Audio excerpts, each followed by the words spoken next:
Welcome to episode number 47 of Radio 815, the podcast dedicated to examining the work of writer-director J.J. Abrams as well as his greater Bad Robot universe. I'm your host. My name is Marcelo Inestroza, joined as always by my fellow co-host Matt Crandall. And on today's edition of the show, we'll be looking at Lost, Season 3, episodes 5 through 7. So first up in that batch is the episode entitled The Cost of Living. So The Cost of Living is an Echo flashback episode. And as we're going through the action with the flashbacks, I liked seeing more of Echo as a priest and how all of that went down. But the on-island stuff with Echo and the visions he was having of Yemi really rubbed me the wrong way, because the 23rd Psalm from last year did such a great job of Echo putting his brother to rest and having to go through these motions to recover the body of Yemi, that for most of the episode, I was like, why are the writers doing this? This doesn't make any sense, because it undercuts that great episode from last year. And then, of course, in the final moments of this episode, they redeem themselves in terms of story and why this is happening. But I still felt that this episode kind of frustrates me with the Echo stuff, because he was a character I got really attached to and thought there was a lot more gas in the tank.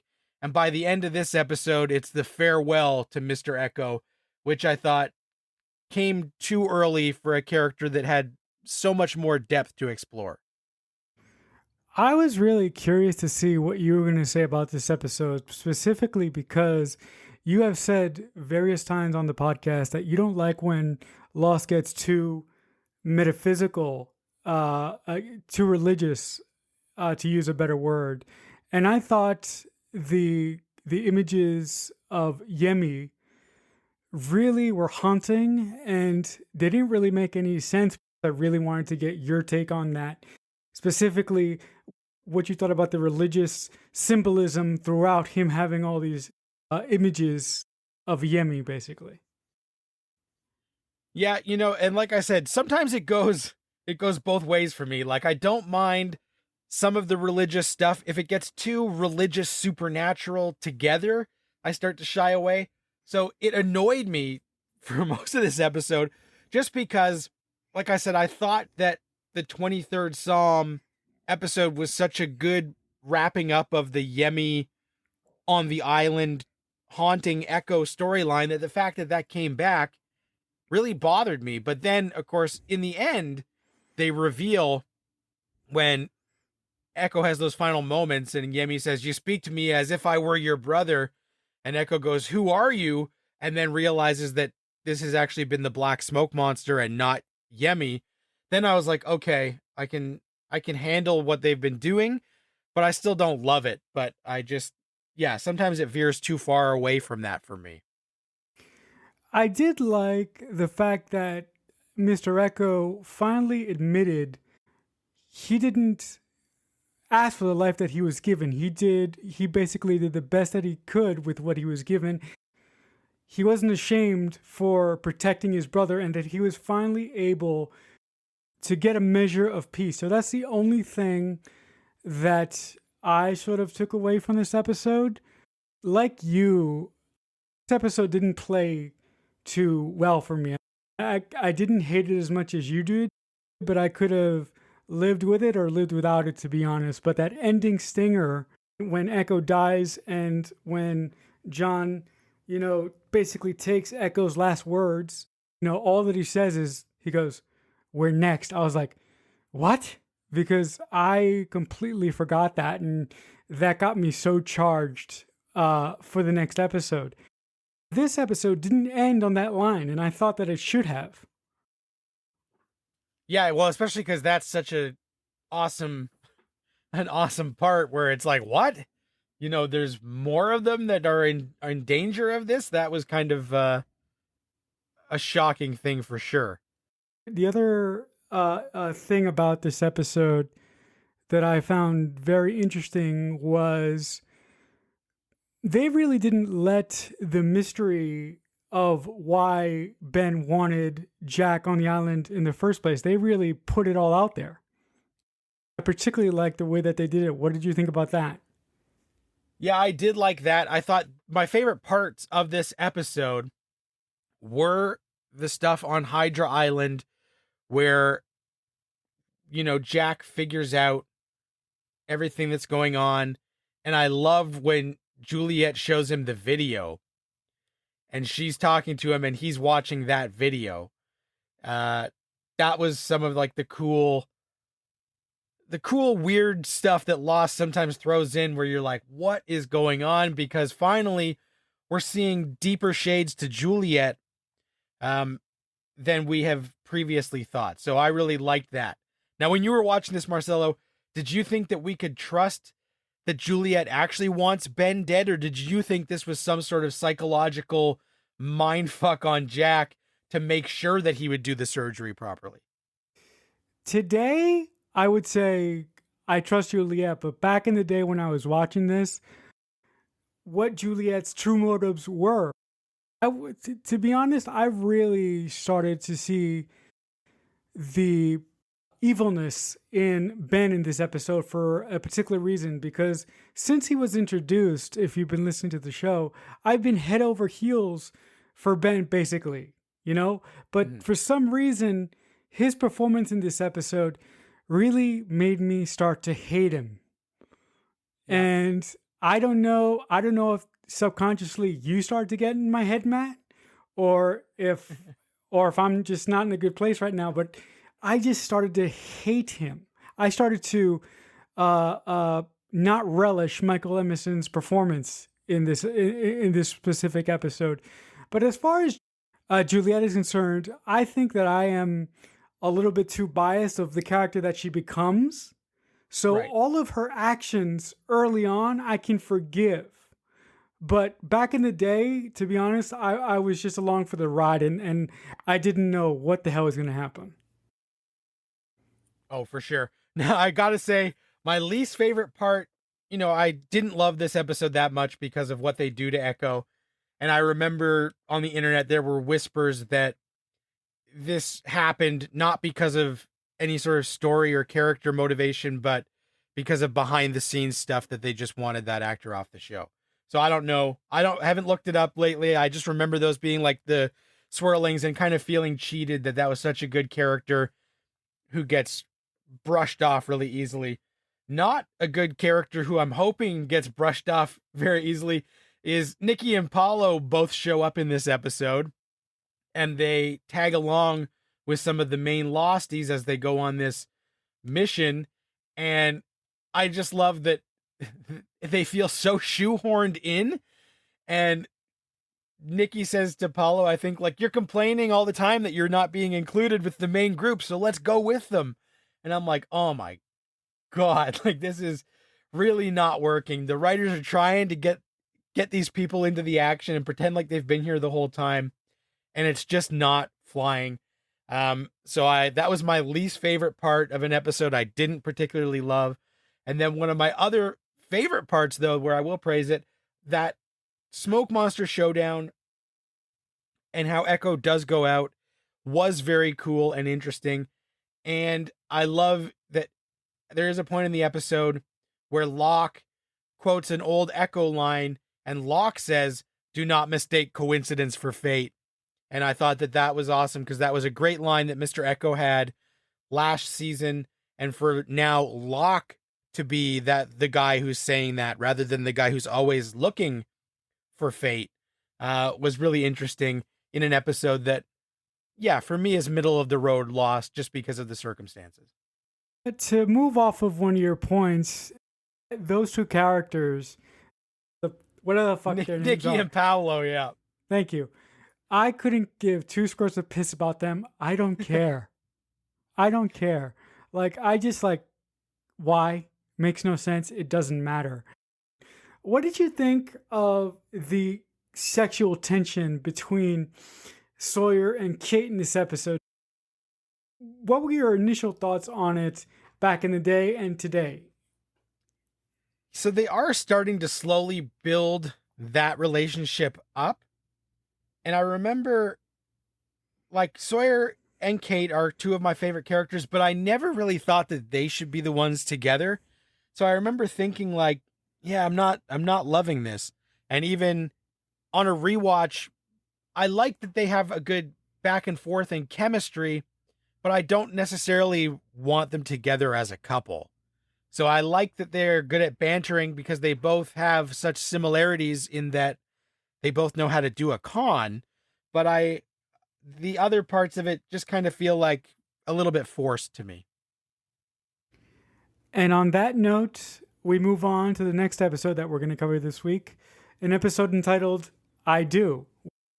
So this is a Kate flashback episode, and one of my favorite things is whenever you're watching an episode of Lost and somebody who sometimes they're already a big star and sometimes they're not.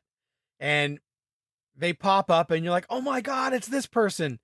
And in the previous episode, there was a nun who was played by Hen from Fox's 911, which is a great show that I really enjoy.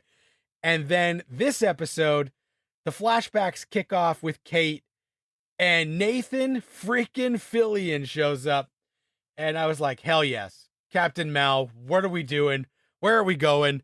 The rookie himself. Anytime Fillion pops up in anything, it's always enjoyable. And in these flashbacks, we find out that there was a time where Kate actually thought she was going to go straight for a while and met a man played by Fillion, who's a police officer, fell in love, got married, and then eventually stuff goes sideways. And it was kind of heartbreaking to see that her past has haunted her so much that even when she tries to go straight, it's always something is pushing her back into that life of being on the run. And because they cast Fillion, who's so charismatic, we understand why she would, like, I don't think it's a con. The whole time, if it was a Sawyer episode, I'd be wondering, is this all a con that we're seeing when they're getting married? But because it's Fillion, I'm like, nope, this is just a charming guy, and Kate has actually fallen in love. Did you think it was some sort of con, Marcelo, or did you think that Kate was actually in love as we were watching this? Before I address that, when the flashback started and Kate was in the hotel and she answered the door, away, it's Nathan Fillion. I was like, oh my God. I went crazy in my head, but in particularly all throughout the course of this episode, I was really doubting Kate's motives, and I was really on the fence up until the very end of this episode whether or not she was going to stay. But I thought the acting in particular from Evangeline Lilly in this episode was just a standout. And I particularly didn't like that she found it necessary to call the worst FBI agent of all time. But that scene served a really good purpose in making the audience understand that no matter how far Kate runs away, that she's eventually going to have to run because her past is going to catch up with her eventually. The character that Nathan Fillion plays sets up a trip for them to go to Hawaii, if I'm not mistaken. In order for them to go on the trip, Kate needs her passport. I just love this episode for the acting and the fact that Kate tried to settle down, but she ultimately couldn't. Yeah, and that trying to settle down and ultimately couldn't is sort of Kate's curse, because even when she is happy, and the reason she phones that agent is because she realizes, like, she's always looking over her shoulder and she can't truly be happy until she doesn't have to do that anymore. So she calls him hoping that, I don't know what she was hoping to accomplish, but he tells her, like, as long as you're still running, I'll still chase you. And that's kind of part of Kate's deal, is that no matter what she does, she just can't stop running, which is such a shame. And yeah, it is that trip that prompts this. She realizes there's a countdown now on because her passport won't work and her ID might not hold up. So I did find that fascinating. And of course, right before she drugs Kevin, played by Fillion, is when he is doing research on like outstanding fugitives and stuff. So there was a chance, because of his profession, this was going to come out anyway. So Kate kind of gets ahead of it and drugs him and then moves on, which is heartbreaking. But Evangeline absolutely killed this episode. Just phenomenal. Some of her best work of the series so far in those flashbacks, for sure. The on-island stuff with Kate, I didn't love as much as the flashback stuff. Well, with the Kate, it's the Kate and Sawyer stuff is what ramps up. And like I said, I wasn't a huge fan of that. So when they finally have their sweaty cage sex, it's just like I get the animalistic urges and stuff, but it's like, and then the fact that Ben sets it up so that Jack sees it. It's like, you son of a bitch. This is just some pervy creep shit. I was really dreading getting to this episode because I know a behind the scenes story from this particular episode. And that story, in a nutshell, is that when Evangeline Lilly had to film this crazy sex cage scene with Sawyer, she was very uncomfortable to the point that moving forward, she just told the Lost Writers that, listen, you guys can write whatever you want, but I will never feel that vulnerable on the show again. Which is really interesting because the scene is very, very tame and very, very quick.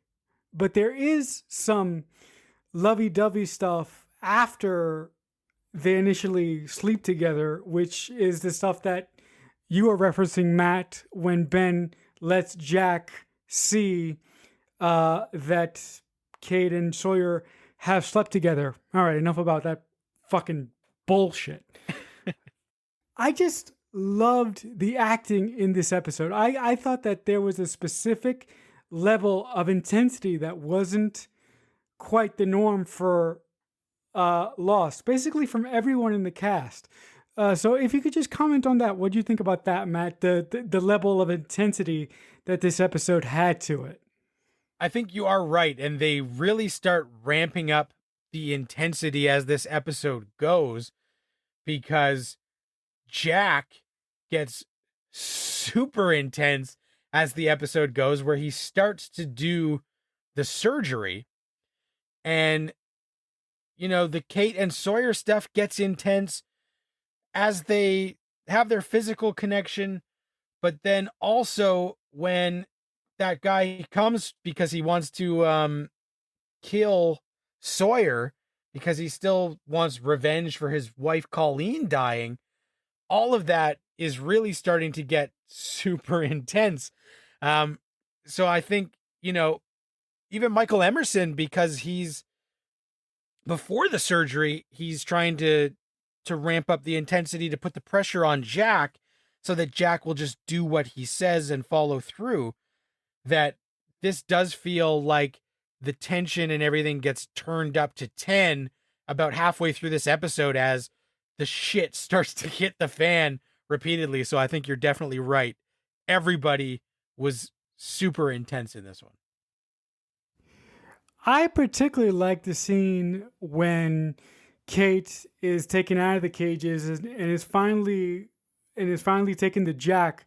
Evangeline Lilly's performance in that specific moment, the first time I watched the show and in subsequent rewatches, made me understand that the writers wrote it in such a way that no matter what happens on the show, it's going to be Kate and Jack all the way through. Like they are going to end up together. And for someone who loves romantic stories, specifically, well, I think romantic stories in the JJ in the Bad Robot verse are particularly well done. but this is my favorite romantic story. My second favorite is one that we're going to get to further down the road when we talk about another show. But I was blown away by this episode. And on that note, we move to the final episode that we're going to talk about this week, entitled Not in Portland. So this one is a great episode, partly because the on-island stuff is still super intense as Kate and Sawyer are on the run while Jack is still, holding Ben hostage basically during this operation. And we throw Alex and Carl into the mix. So I did like all of the on-island stuff, but the most fascinating part of this episode is it is a Juliet flashback episode. So the character that we have only known for 7 episodes, finally we get some backstory into how she became part of the Dharma Initiative and got on this island. And not only do we see that, this episode features the first, I think it's the first time that I feel like we've seen him, the first meeting of Richard Alpert, who also ends up being a much bigger character than at first glance. One of my favorite characters in Lost History is Juliet. So I really, really like the fact that we got her backstory. When she was approached by a specific organization, I just about hit the roof when I saw our favorite Canadian pop up again. I like Tom Cruise's cousin. I don't know why. I think he's cool.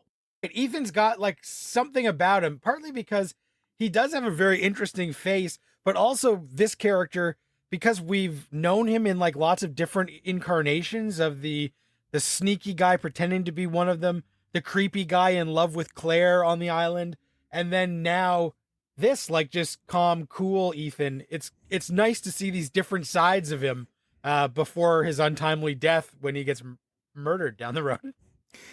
The one thing that I was saying all throughout the flashbacks, in particular when Juliet was getting this offer to work for this organization, and she basically said, "No, I have some other obligations. My husband will not let me leave. He's very controlling. The only way that my husband will ever let me leave is if he gets hit by a bus." The second that she said that, I was like, that's a very, very poor choice of words. The actor who plays Juliet's estranged husband is a very good character actor, but I can't remember his name. But I really like when he's in stuff. He pops up everywhere, but when he gets smacked by that bus, it was just golden. It was just amazing to get him to see him get impaled by the bus. I thought that Juliet's sister, but I thought that cancer was her primary problem. I completely forgot that she was trying to get pregnant. Yeah, what did you think about that storyline wrinkle? Well, I did like it because now we're learning more about what Juliet did. So she is some sort of like fertility scientist expert. And I didn't remember that aspect of her character, to be honest with you, which totally makes sense for why they would want her on the island and all the stuff that we know about, maternity and that kind of stuff happening on the island. But I had completely forgotten. And in those flashbacks, the fact that her husband is played by, one of the best character actors on TV, Jelko Ivanek, who literally now, like, being a asshole is his thing. He is so good at it. He was one of the main like villains on Damages a few years ago, which was a show I loved, but he's been on everything. True Blood, Heroes, House, Big Love, like tons of different stuff. So he is one of the best, but as second he shows up, you're like, oh, Juliet's ex-husband is a dick. Like it's this guy. There's no way that he's a nice guy. He never plays nice guy. And I hate in shows, typically, if you're watching TV, you would be convinced that people unexpectedly get hit by a bus on a daily basis because it happens like on so many shows when they're trying to scare you or give you a jolt or a surprise death. It's always somebody accidentally gets hit by a bus or gets hit by a car, and it's always filmed the same way. But because of the callback to it earlier where Juliet says it, we're kind of waiting for it, and we're kind of hoping. We're hoping, like, tell me, this is the one time I want some weird, creepy, supernatural shit to go down on Lost, because Edmund is such a dink that we know that Juliet does go with Richard and Ethan for this job, so we're just waiting and waiting for this guy to meet his untimely end, and when he does, it is, one of those chef's kiss moments where it's like, perfect. Fuck that guy. Like, my favorite thing about this episode in particular is just the chaos that is happening around Ben's surgery. The fact that Juliet knows enough about Jack to understand that Jack is basically holding an empty threat and won't let Ben die is just unbelievably cunning and smart on Juliet's part. The first time that I watched this episode, I was really intrigued when Ben actually wakes up during the procedure and he asks to see Juliet. And when Juliet goes to see him, all that we see is Jack and Mr. Friendly in the observation area. The director of this episode does something very, very particular. He zooms in on Ben's lips. And when he did that, I thought to myself, where's Ethan Hunt when you need him? I was very surprised to find out that Juliet has been on the island for 3 years, and Ben basically said, if you convince Jack to operate on me, I will finally let you go home. Back in the day, when you saw that whole scene play out, what was going through your head? I think the main thing that it brought up for me was that to this point, we have been under the impression that everybody in the Dharma Initiative wants to be in the Dharma Initiative. And this is showing that Juliet did take this job, and as they tell her, it's not in Portland, like the name of the episode implies. But what we didn't know is that when you decide you don't want to be part of this anymore, they don't just let you go home. Obviously, we don't know how many people are still here kind of against their will and just working with Ben because they feel like they're forced to. So I thought that was super interesting that she said, I've been on this island for 3 years, and what Ben told me is if you did the surgery, I could go home. And it's like Jack in that moment is starting to realize that maybe if she is also a prisoner like they are, then it shines a different light on Juliet. And I did love when she saves the day and guns down the guy who wanted to kill Sawyer. That was great. And the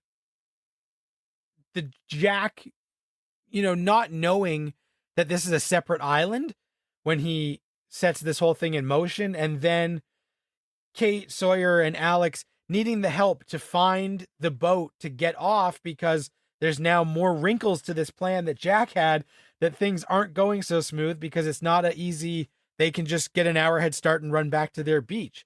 There's so many more wrinkles. So I did love that, as you said, chaos as stuff starts to go down.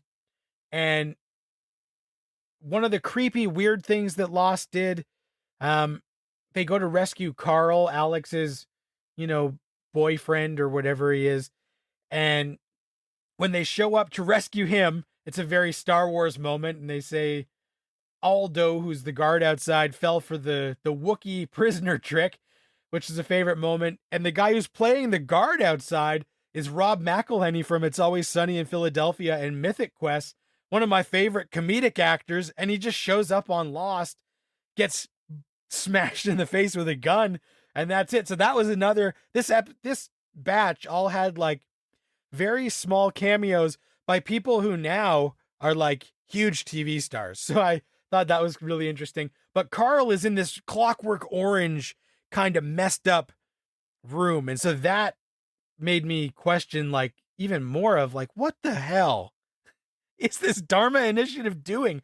They're making this poor kid watch these horrible videos, and like, what has he done that they feel that this is what needs to happen to him? And then at the end, when we find out that Juliet has been wanting to leave, it's like, okay, we knew that there was something sinister going on, but we now know it's even more sinister than we thought. And I can't remember if it was this episode or the last episode. One of the others also mentioned, well, Shepard wasn't even on Jacob's list, so I don't know why Ben brought him here. And that also added questions on who the fuck is Jacob, and is Ben not the top dog? And added more questions that this season hopefully will answer, because this episode was so great for the exciting action, but the heartbreak of Juliet's past and all these questions now that we have, like, what is happening? What is this Dharma Initiative all about? What did you think, Marcelo? Back in the day, and even now, I remember very, very little about this season, but I do remember strong pillars of it. And I am so happy that you brought up a name, Jacob. When I heard that said, I was like, oh, they planted that this early? Was that just like a throwaway line? Were they just planting the seeds for season 6 already? The last thing that I will say about this episode is that I particularly liked the scene when Jack forces Mr. Friendly to confirm that Kate and Sawyer were getting safely off the island. And I particularly liked the callback to the Lost Pilot, where Jack has Kate tell him the story of when they first met. I really enjoyed that particular moment of this episode. But with that being said, I think that'll do it for this edition of the show. Listen, guys, if you like anything that we do here, there is a couple ways to reach out to us. One way is to hashtag us on Twitter at Radio815. If you don't have a Twitter, we have an email address. It's radio815 at AOL.com. And if you really, really want to scream at us, we have an official Twitter. It's at JJUniverse815. But if you send us any nasty comments, we're going to feed you to the smoke monster. So with all that being said and out of the way, Matt, if the good folks at home want to reach you, what would be the best place to do so? The best spot is on Twitter at Matt Crandall. And if you guys want to reach me, also the best spot to do that is on Twitter. I'm at CreekFanatic88. But until next time, as I say often, we'll talk back soon.